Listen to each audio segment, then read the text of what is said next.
নির্বাচনের ৩ মাস পর আবারও মাঠের রাজনীতিতে সক্রিয় হচ্ছে বাংলাদেশ জাতীয়তাবাদী দল বিএনপি। সাংগঠনিক কার্যক্রমে গতি আনতে মহানগর ও জেলার দায়িত্বশীল নেতাদের কাছে নতুন করে কর্মসূচি বাস্তবায়নের নির্দেশনা দিয়ে চিঠি পাঠিয়েছে দলটি। কেন্দ্র থেকে তৃণমূল পর্যন্ত একই বার্তা পৌঁছে দিতে অঙ্গ ও সহযোগী সংগঠনগুলোকেও মাঠে থাকার নির্দেশ দেওয়া হয়েছে।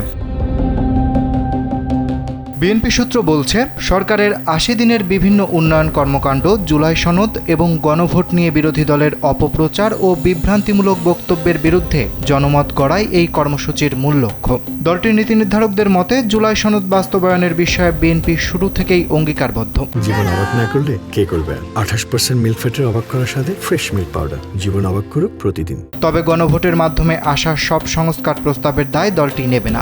এ কারণেই সনদ নিয়ে নিজেদের অবস্থান জনগণের কাছে পরিষ্কার করতে মাঠে নামছে বিএনপি। এদিকে দলটির সিনিয়র যুগ্ম মহাসচিব রুহুল কবির রিজভী জানিয়েছেন, জেলা ও মহানগরের নেতাদের থানা ও ইউনিয়ন পর্যায়ের নেতাদের নিয়ে সাংগঠনিক সভা ও কর্মসূচি করার নির্দেশ দেওয়া হয়েছে। সম্প্রতি যুবদল, স্বেচ্ছাসেবক দল, ছাত্রদল এবং জেলার সভাপতি ও সাধারণ সম্পাদকদের সঙ্গে বৈঠকেও একই নির্দেশনা দেন বিএনপি চেয়ারম্যান তারেক রহমান। গেল শনিবার রাজধানীর কৃষিবিদ ইনস্টিটিউট মিলনায়তনে আয়োজিত এক মতবিনিময় সভায় প্রতিটি এলাকার দলীয় এমপিদের তৃণমূল নেতাকর্মীদের সঙ্গে সমন্বয় করে কর্মসূচি নির্ধারণের নির্দেশ দেন তারেক রহমান। গণভোট ও জুলাই সনদ নিয়ে দলের অবস্থান তুলে ধরতে লিফলেট বিতরণ, পথসভা, সমাবেশ ও উঠান বৈঠকের কথাও বলা হয়েছে।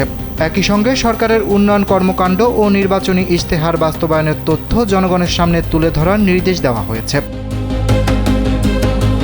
জানা গেছে, জুলাই সনদ ইস্যুতে জামায়াতের অবস্থানের পাল্টা কৌশল হিসেবেও বিএনপি মাঠে নামছে।